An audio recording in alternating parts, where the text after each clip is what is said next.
제 이름은 김순자. 올해로 75이 되었으니 강산이 7번 반이나 변했답니다. 되돌아보면 참 살아온 날들이 파란만장한 드라마다 싶다가도 때로는 그저 평범한 일상이었나 싶기도 합니다. 평생을 남편 박만수 씨의 아내로 아이들의 엄마로 살아왔으니 이보다 더 충실한 인생이 또 있을까 싶었지요.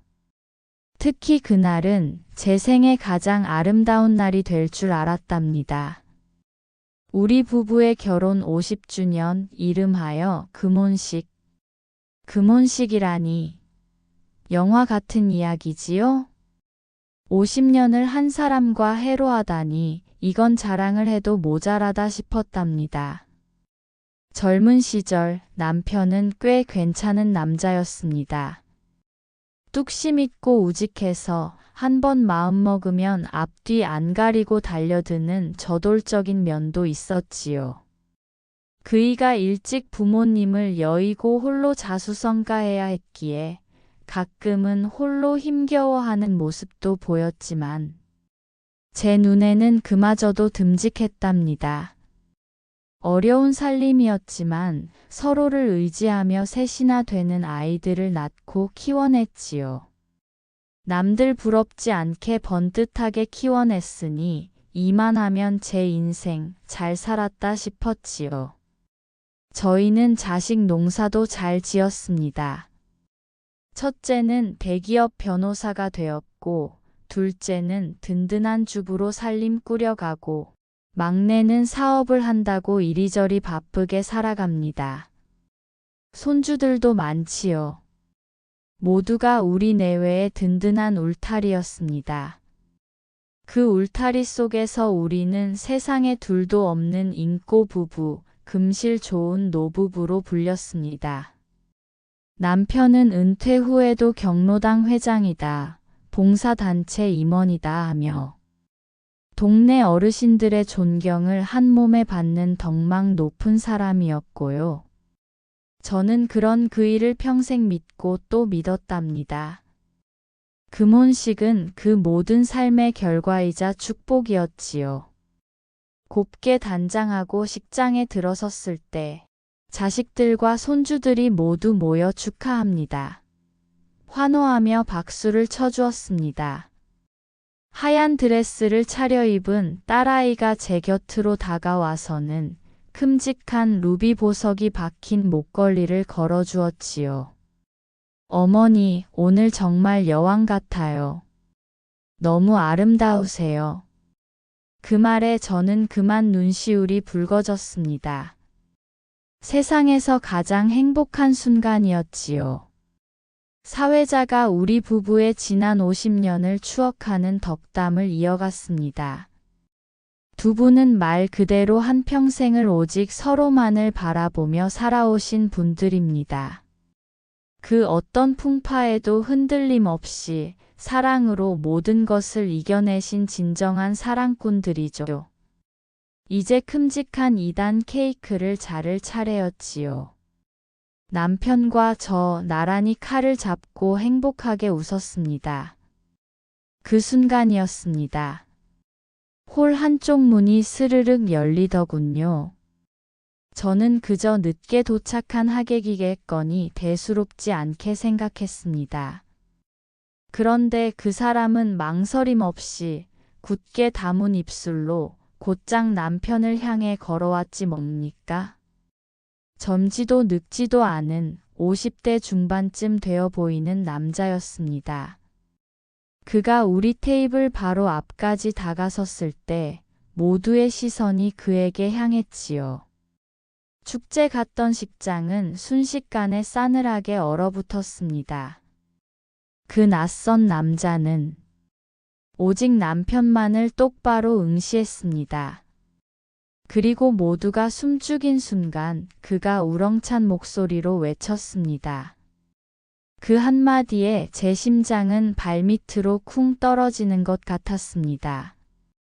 세상이, 제가 알던 모든 것이 한순간에 산산조각 나는 소리가 들리는 듯 했습니다.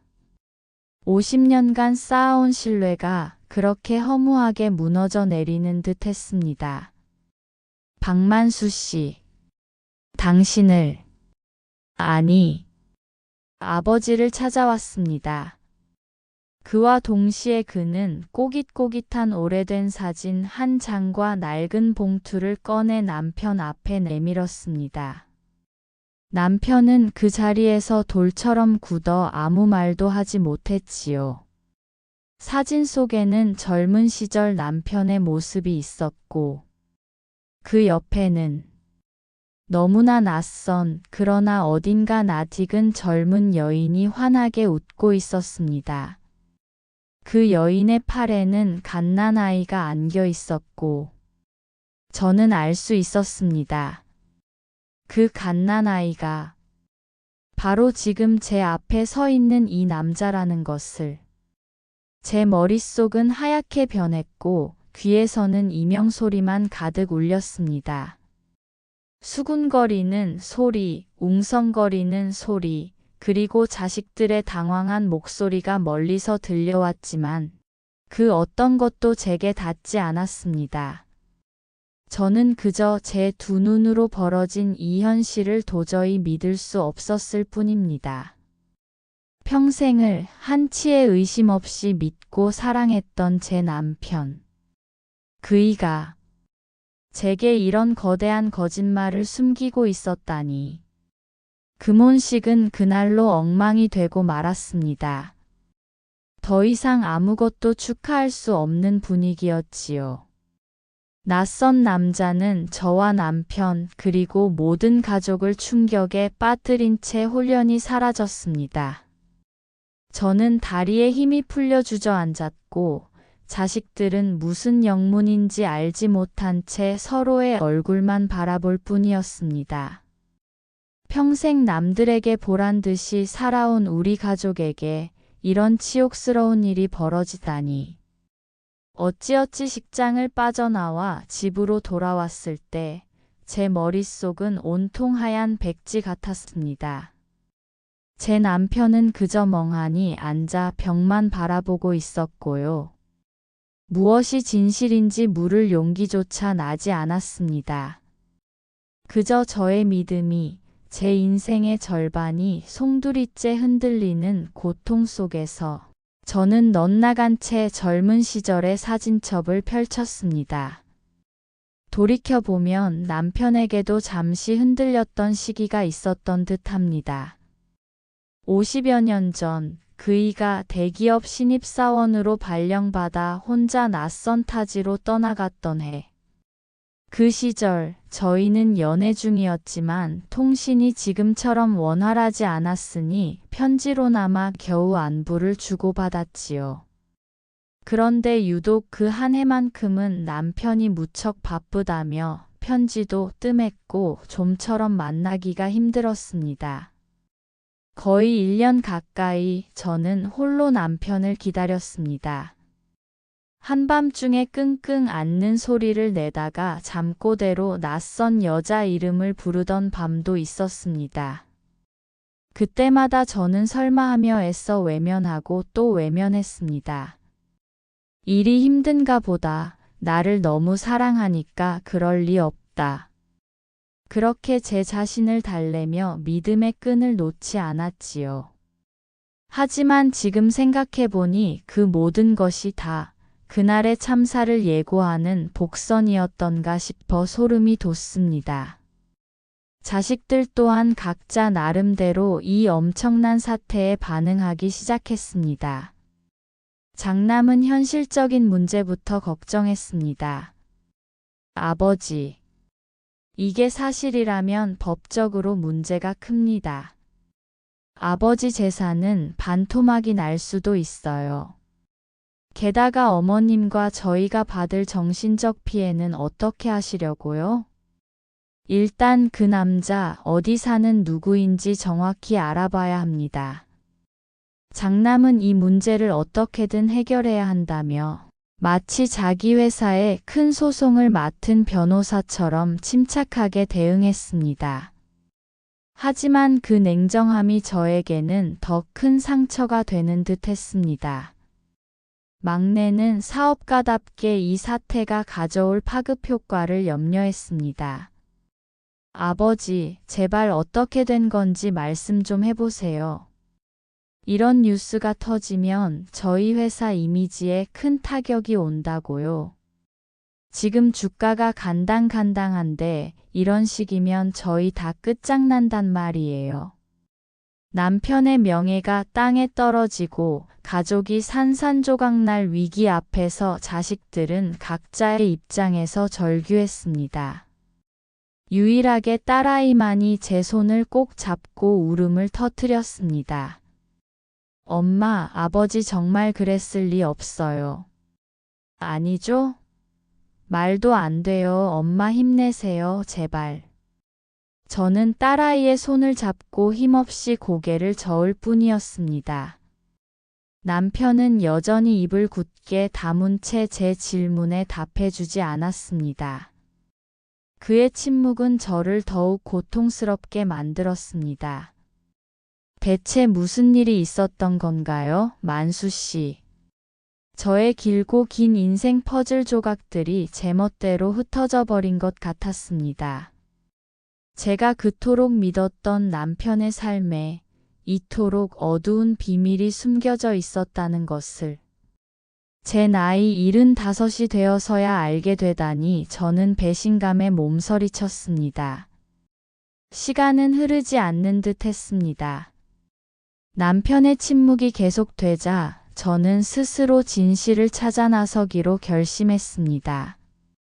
제 지난 세월이 송두리째 거짓이었을지도 모른다는 생각에 잠 한숨 제대로 잘 수 없었습니다. 가족들도 마찬가지였습니다. 아들의 냉철한 분석과 딸의 감정적인 호소, 막내의 조급함이 뒤섞여 집안은 매일같이 비수 같은 대화가 오가는 전쟁터가 되었습니다. 그러던 어느 날 낯선 남자로부터 전화가 걸려왔습니다. 제 휴대폰 번호는 알리 없는데 섬뜩함에 망설였지만 떨리는 손으로 전화를 받았습니다.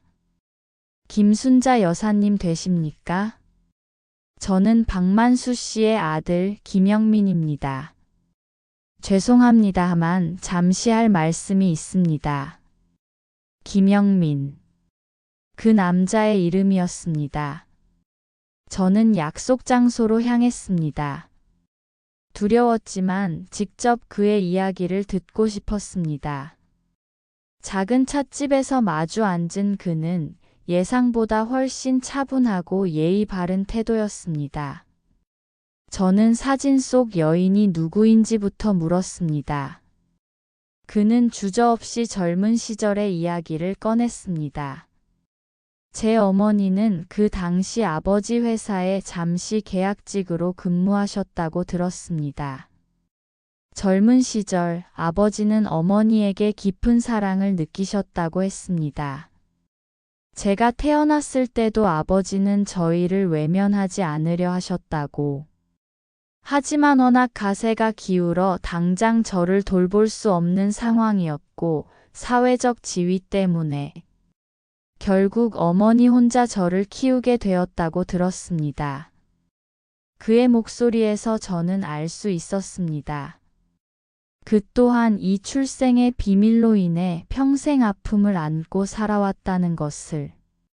그는 자신이 재산을 노리는 것이 아니라고 단지 아버지의 존재를 확인하고 싶었을 뿐이라고 거듭 강조했습니다. 그의 진심이 느껴지는 듯 했습니다. 하지만 그 모든 것이 너무나 믿기 힘들었습니다.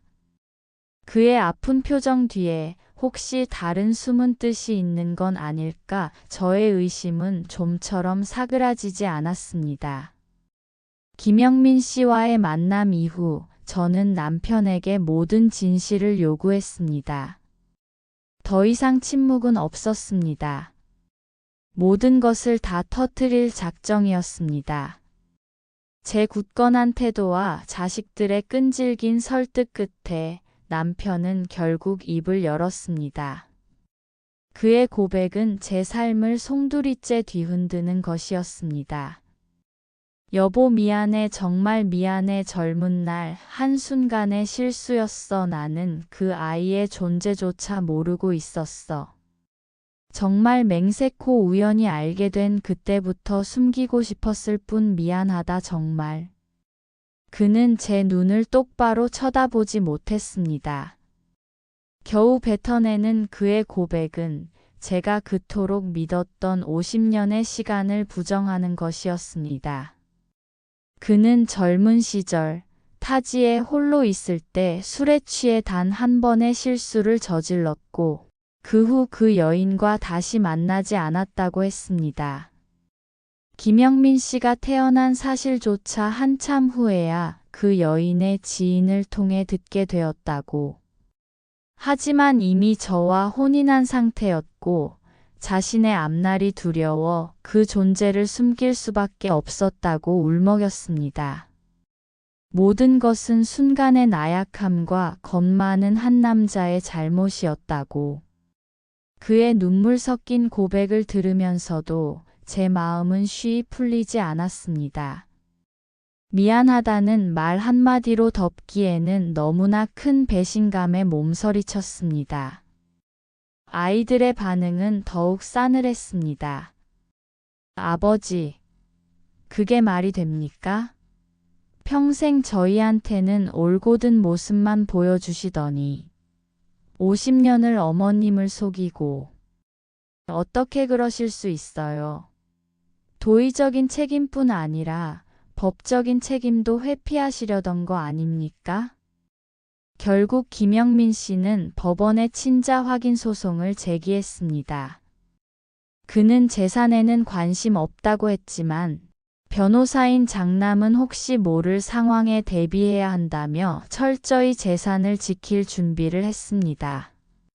막내는 아버지의 일로 주가가 흔들린다며 노심초사했고 딸은 말없이 제 옆을 지킬 뿐이었습니다. 평화로웠던 우리 집은 산산조각 났습니다.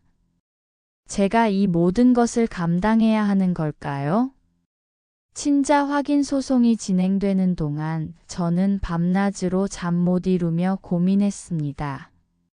남편을 원망했지만 한편으로는 그의 과거를 이해해 보려 애썼습니다. 그의 삶도 순탄하지만은 않았음을 저는 누구보다 잘 알았으니까요. 하지만 저의 평생을 기만당했다는 사실은 너무나 아팠습니다. 결국 김영민 씨는 소송을 통해 법적으로 남편의 아들임을 인정받았습니다. 그는 남편이 모든 재산에서 법적 상속권을 가지게 되었습니다. 이제 저에게는 선택의 기로에 놓였습니다. 이 모든 상황을 부정하고 만수 씨를 용서하지 않을 것인가? 아니면 평생을 함께 해온 세월을 돌아보며 새로운 형태의 가족을 받아들일 것인가? 아이들과의 대화는 평행선을 달렸습니다. 장남은 어떻게든 김영민 씨가 상속받을 몫을 줄이려 했고 막내는 사업에 미칠 영향을 걱정했습니다. 딸만이 저의 마음을 헤아리려 애썼습니다. 엄마 아버지는 정말 나쁘지만 그래도 엄마 인생에서 아버지를 아예 지워낼 수는 없잖아요. 엄마가 정말 행복하게 사셨으면 좋겠어요. 이제 엄마가 원하는 대로 하세요. 딸의 말은 저의 마음을 더욱 아프게 했습니다. 제가 원하는 것은 무엇일까요? 이 파란만장한 금혼식 사건 이후 저는 제 삶의 의미를 다시 찾고 싶었습니다. 모든 것을 용서하기에는 아직 가슴속 깊이 상처가 남아있지만 미워하며 남은 생을 보내고 싶지는 않았습니다. 어느 날 김영민 씨가 저를 찾아왔습니다. 그는 아무런 요구도 하지 않겠다고 했습니다. 단지 아버지와 어머니의 허락이 있다면 가끔 안부를 묻는 아들로 지내고 싶다고 했습니다. 그의 진심이 담긴 눈빛을 보며 저는 묘한 감정을 느꼈습니다. 그는 평생을 외롭게 아버지 없는 삶을 살아왔을 테니까요. 그의 어머니 또한 평생 비밀을 안고 살았을 것이고, 친자 확인 소송이 끝난 후 저희 가족은 각자의 자리에서 스스로를 돌아보는 시간을 가졌습니다. 남편은 한동안 말을 잃고 지냈습니다. 하지만 저는 그를 완전히 밀어내지 않았습니다. 50년의 세월은 결코 가벼운 것이 아니었으니까요. 용서라는 것이 단칼에 베어지는 것은 아니지만 세월이 약이라는 말처럼 조금씩 무뎌지는 것 같았습니다. 김영민 씨는 더 이상 남편의 재산에 대한 법적인 권리를 행사하려 하지 않았습니다. 그는 그저 가끔씩 안부를 물어오는 연락으로 아버지와의 관계를 이어가려 할 뿐이었습니다. 자식들도 혼란스러웠지만 결국은 각자의 자리에서 이 상황을 받아들이려 애썼습니다. 완벽하게 봉합되지는 않았지만 그래도 가족이라는 울타리는 완전히 무너지지는 않았습니다. 저는 금혼식에 터진 그 엄청난 사건을 통해 제 인생의 가장 아픈 비밀을 마주하게 되었습니다. 하지만 동시에 저는 제 삶의 모든 부분을 다시 돌아보고 진정으로 중요한 것이 무엇인지 깨달을 수 있었습니다. 믿음은 깨졌지만 용서와 화해라는 새로운 숙제를 얻은 셈이지요. 황혼의 길목에서 저는 제 인생의 마지막 페이지를 어떻게 채워나갈 것인가를 다시 생각하게 되었습니다. 남편과의 관계 또한 완벽한 행복은 아니지만 또 다른 의미의 함께함으로 이어지겠지요. 삶은 언제나 예상치 못한 반전의 연속입니다. 마치 한 편의 드라마 같다고 할까요? 때로는 달콤하고 때로는 쓰디쓰지만 결국은 모든 순간이 소중한 우리 인생의 한 조각이라는 것을 저는 이제야 조금씩 알 것 같습니다. 오늘 저는 제 삶의 또 다른 이야기를 써내려 갑니다.